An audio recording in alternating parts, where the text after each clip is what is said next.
आज हम एक ऐसी कहानी सुनेंगे जिस पर यकीन करना काफी मुश्किल है। ये एक ऐसी घटना है जिसने एक इंसान की जिंदगी को हमेशा के लिए बदल कर रख दिया। तो शुरुआत करते हैं इस नंबर से, 10,000 फीट।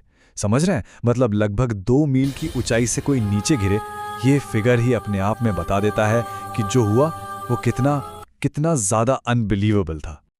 और ये उस लड़की के खुद के अल्फाज हैं, यूलियाना क्योपके। जरा सोचिए उस पल के बारे में जब आपके आसपास हवा में ही आपका प्लेन टूटकर बिखर रहा हो। एक ऐसा मोमेंट जिसने उनकी पूरी दुनिया उलट कर रख दी। तो चलिए शुरू से शुरू करते हैं। टाइम था क्रिसमस की शाम का 24 दिसंबर 1971। एक फ्लाइट लैंसा फ्लाइट 508 पेरू में लीमा से पुकाल्पा के लिए उड़ती है। ये एक ऐसी फ्लाइट बनने वाली थी जिसका अंजाम किसी ने सपने में भी नहीं सोचा था। और पता है, इसमें एक और ट्विस्ट है। ये जो लैंसा एयरलाइन थी ना, इसकी रेपुटेशन पहले से ही काफी खराब थी। लेकिन छुट्टियों का टाइम था, प्रेशर था, तो क्रू ने फैसला किया कि वो एक भयानक तूफान के बीच से ही प्लेन ले जाएंगे। और यही बाद में हादसे की ऑफिशियल वजह बनी। जानबूझकर खतरनाक मौसम में उड़ना, एक गलत फैसला, और 91 लोगों ने अपनी जान गंवा दी। कहानी में एक और ट्रेजेडी है। यूलियाना, जो सिर्फ 17 साल की थी, अपने ग्रेजुएशन के लिए बहुत एक्साइटेड थी। इसीलिए उन्होंने और उनकी मां ने क्रिसमस की शाम वाली फ्लाइट लेने का फैसला किया। उनके फादर, जो खुद एक साइंटिस्ट थे, उन्होंने साफ मना किया था इस एयरलाइन से जाने के लिए। लेकिन अफसोस, उस दिन कोई और फ्लाइट अवेलेबल ही नहीं थी। और ये थे यूलियाना की मां के आखिरी शब्द। जैसे ही ये शब्द उनके मुंह से निकले, एक जोरदार बिजली कड़की सीधे प्लेन से टकराई और सब कुछ हवा में बिखर गया। और उसके बाद सिर्फ यूलियाना थी, अकेले तूफान के बीचों बीच नीचे गिरती हुई। तो सबसे बड़ा सवाल यही है, कोई 10,000 फीट से गिरकर जिंदा कैसे बच सकता है? ये तो बिल्कुल नामुमकिन लगता है ना? लेकिन यूलियाना का बचना सिर्फ कोई चमत्कार नहीं था, बल्कि ये उनकी किस्मत और उनकी अनोखी परवरिश, इन दोनों का कमाल था। देखिए, यूलियाना की ना 2 जिंदगियां थीं। एक तरफ वो लीमा शहर में रहने वाली एक आम लड़की थी, स्कूल जाती थी, पार्टीज करती थी। लेकिन दूसरी तरफ वो अमेज़न के घने जंगलों में अपने साइंटिस्ट माँ बाप के साथ रहती थी।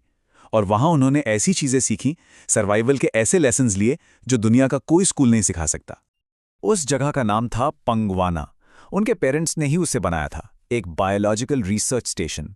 वही यूलियाना का बचपन का घर था, उनका प्लेग्राउंड था। और किस्मत देखिए, यही वो जगह थी जहां उन्हें अपनी जिंदगी का सबसे बड़ा इम्तिहान देना था, और यहीं से उन्हें बचने का रास्ता भी मिलना था। तो चलिए अब वापस जंगल में चलते हैं। हादसे के बाद यूलियाना जमीन पर हैं, बिल्कुल अकेली। और यहां से शुरू होती है उनकी 11 दिन की एक ऐसी यात्रा जिसे सुनकर रोंगटे खड़े हो जाते हैं। जब उन्हें होश आया तो हालत बहुत खराब थी। कॉलर बोन टूटी हुई, एक आंख सूजकर पूरी तरह बंद हो चुकी थी, जिस्म पर गहरे घाव थे। मतलब चैलेंज पहले ही मोमेंट से जरूरत से कहीं ज्यादा बड़ा था। लेकिन सबसे इंपॉर्टेंट चीज पता ही क्या थी? उनके पास एक प्लान था।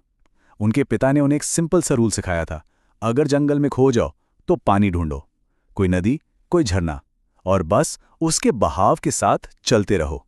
यही एक सिंपल सी एडवाइस उनकी जिंदगी बचाने वाली थी। उनकी ये 11 दिन की जर्नी आसान नहीं थी। चौथे दिन वो क्रैश साइट पे पहुंचती हैं और वहां उन्हें दूसरे पैसेंजर्स की बॉडीज मिलती हैं। इमेजिन कीजिए, उस पल में उन्हें एहसास हुआ होगा कि वो शायद अकेली ही जिंदा हैं। लेकिन फिर 9वें दिन उन्हें एक झोपड़ी दिखती है, एक उम्मीद की किरण। क्रैश की चोटें तो थीं, ऊपर से जंगल के अपने खतरे थे। हर तरफ से कीड़े काट रहे थे, और उनके एक घाव में तो बोटफ्लाई के लार्वा पड़ गए थे, जो एक बहुत ही पेनफुल एक्सपीरियंस होता है। तो फिजिकली यूलियाना ने सरवाइव कर लिया, लेकिन इस हादसे का जो असर उनके दिमाग पर हुआ ना, वो चोटों से कहीं ज्यादा गहरा था और हमेशा रहने वाला था। 14 ये सिर्फ एक नंबर नहीं है, ये एक ऐसी सच्चाई है जो इस कहानी को और भी ज्यादा हार्ट ब्रेकिंग बना देती है। और सच्चाई ये है कि यूलियाना अकेली सर्वाइवर नहीं थी जो उस फॉल से बची थी। माना जाता है कि उनके अलावा कम से कम 14 और लोग, जिसमें उनकी मां भी शामिल थी, क्रैश के बाद जिंदा थे। लेकिन जंगल में अकेले, घायल, मदद पहुंचने से पहले ही उन सब ने दम तोड़ दिया। इसी एहसास को सर्वाइवर्स गिल्ट कहते हैं। और यूलियाना ने ये बोझ अपनी पूरी जिंदगी उठाया है। हमेशा ये सोचना कि मैं ही क्यों बच गई, मेरी माँ और बाकी लोग क्यों नहीं बच पाए, ये सवाल उन्हें हमेशा परेशान करता है। लेकिन यूलियाना ने इस सदमे को खुद पर हावी नहीं होने दिया। चलिए देखते हैं कि कैसे उन्होंने इस ट्रेजेडी को अपनी जिंदगी का एक नया पर्पस बना लिया। रेस्क्यू के बाद यूलियाना ने डिसाइड किया कि वो अपने माँ बाप के ही कदमों पर चलेंगी। उन्होंने जर्मनी जाकर बायोलॉजी की पढ़ाई की, बैट्स यानी चमगादड़ों पर डॉक्टरेट की, और फिर साल 2000 में वो पंगुआना की डायरेक्टर बन गई। वही पंगुआना जहां उनका बचपन बीता था। तो देखिए कहानी कैसे घूमकर वहीं आ गई।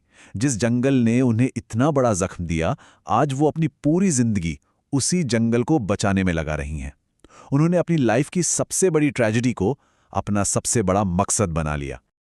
यूलियाना क्योप्के की कहानी सिर्फ एक सर्वाइवल स्टोरी नहीं है, ये इंसानी हिम्मत और जज्बे की कहानी है।